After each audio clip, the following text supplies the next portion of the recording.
Good afternoon.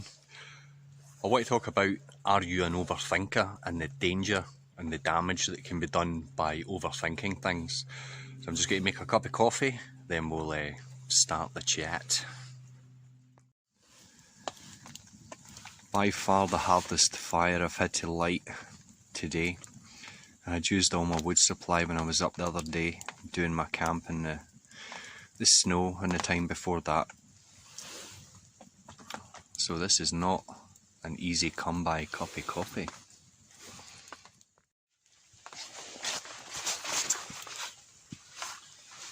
We're definitely recording for sure because the last time didn't.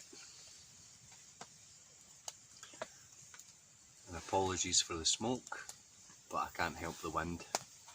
Many things I can help, but the way the wind blows is one of the things I can't.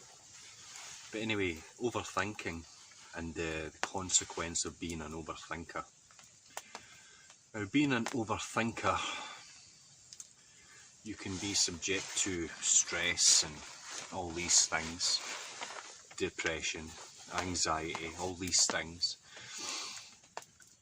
And unless you have got a strong character to deal with lots of thoughts and lots of things happening in the mind at one time, it's going to have a negative impact.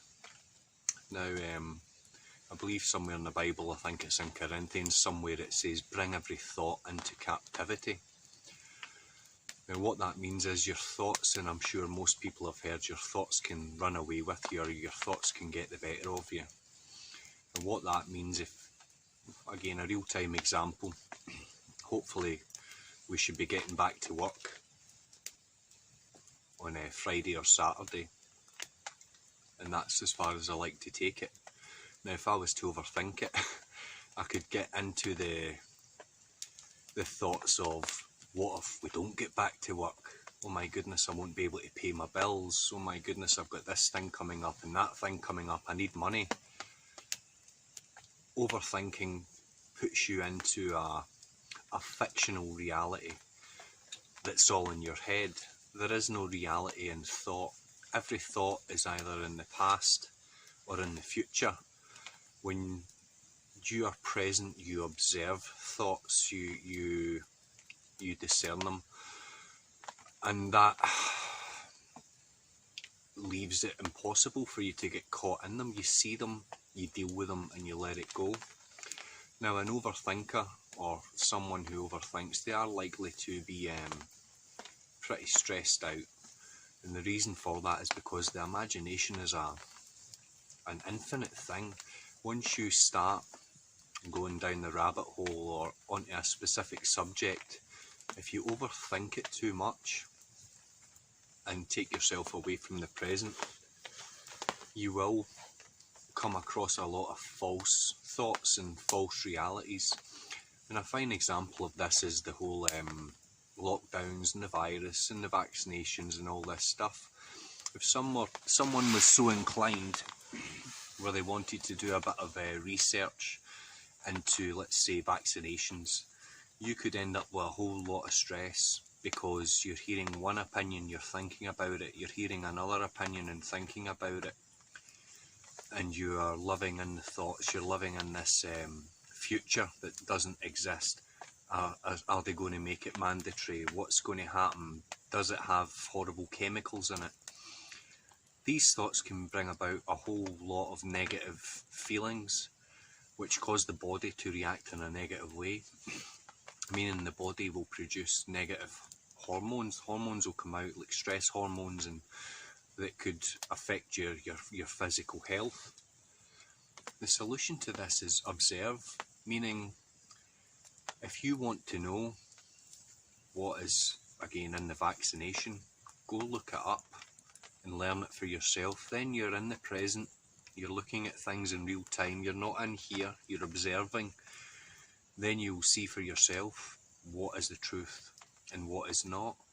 And again, social media, although it is a very positive thing for the most part, it can be a very negative thing as well. There's so many groups on social media with regard to the lockdowns and the virus and the vaccinations and things, that if you're listening to every post and you're believing everything that you hear, you're going to end up with serious amounts of stress and uncertainty. And uncertainty is not where you want to be, especially now when the world is in a bit of a funny place. I'm getting cooked alive. My leg is going to be like a leg of lamb shortly. But be present. If you want to know something, find it out for yourself. Don't go into the thoughts. Every thought, a good thing I heard a while ago, that every thought, with no exception, is a lie. Now that may sound a bit weird, but every thought is in the future or is in the past, therefore it is fiction, therefore it's not true, it's not the truth. Even when you think back to your past, our subconscious alters our perception of the past in a way that we can handle it, because sometimes the truth can be quite a tough thing to observe. But overthinking really gets you nowhere. And the best thing to do if you are an overthinker is have a bit of a mantra, not because I'm saying it, but because it's true, that when you are deep in thought, whether they're good or whether they're bad, it's taking you away from being present and realising how things are right now. For example, a positive thought, I could be thinking, yes, I could potentially get back to work on Saturday. I'm going to have lots of money. I'm going to see this guy, that guy. I'm going to do all these amazing haircuts. There's going to be great chats. And that is also a fiction. Because if something comes up and that gets stopped, that's taken me from up here to being negative again. So be present. In the presence, things are okay. As far as it stands right now in the presence,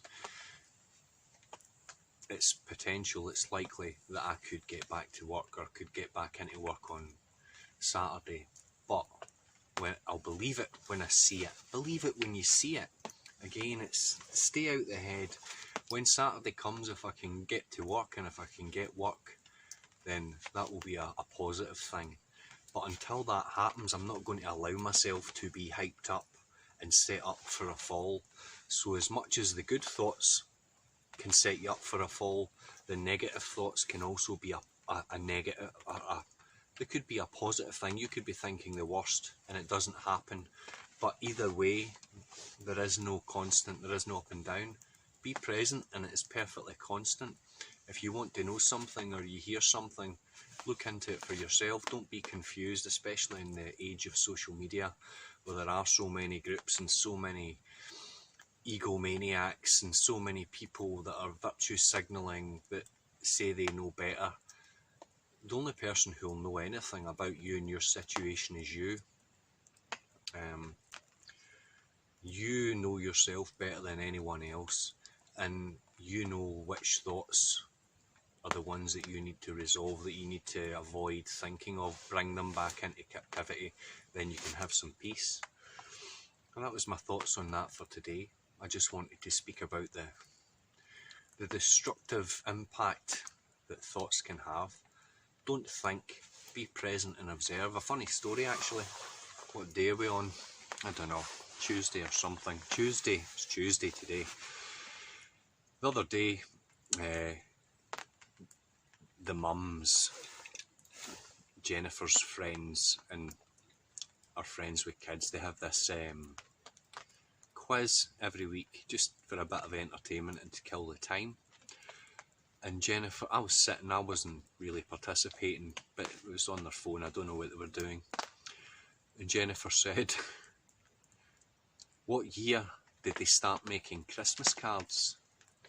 And instantly I said 1843. And she said, did you just Google that? I says, no, it's 1843.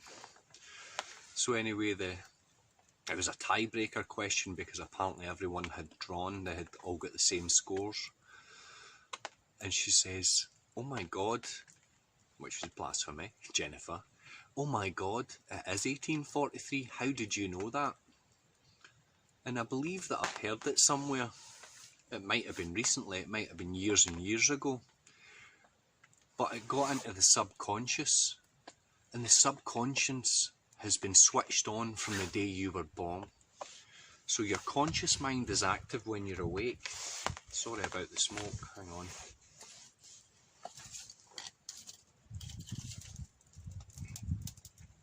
There we go. Jeez Louise. The conscious mind is active when you're awake and it's inactive when you're asleep. But the subconscious mind has been on since the moment you were born. That's even when you're asleep, your subconscious is still working. And I think without thought that I went straight into the subconscious and reiterated something that I'd heard in the past without thinking, because if I thought on it too much, I would have probably have thought, which is hypothetical, I don't know that. How am I supposed to know that? It was probably ages ago. That's the thought taking me down a slippery slope. Whereas the subconscious just boof, 1843, and apparently, I never even checked afterwards, according to them, it was correct. And I thought that was quite amazing. So, gut instinct and your instincts, if you know something, it's or right from wrong, or something that you've maybe heard in the past that you've maybe since forgotten about, it's still all in there in the subconscious. The subconscious is like a sponge. And remember, that sponge, if you dip that sponge into a dirty river or a pond, it's not only going to suck up the good stuff, it's going to suck up all the shite, all the lies, all the misinformation. So be very wary of the people that you listen to and the sources of your information. And if it's a moral question that you're asking yourself in the presence, your subconscious already knows it, and your thoughts will battle to go against what you already know. But the mind is an amazing thing. So that's my thoughts on overthinking. Don't overthink. If something occurs, you probably already know how to deal with it. Don't allow yourself to think and make it a more positive or a more negative thing than it needs to be. Anyway, I'm going to have my coffee, get back down the road and see the kids. Thanks for watching. God bless. Goodbye. Nope.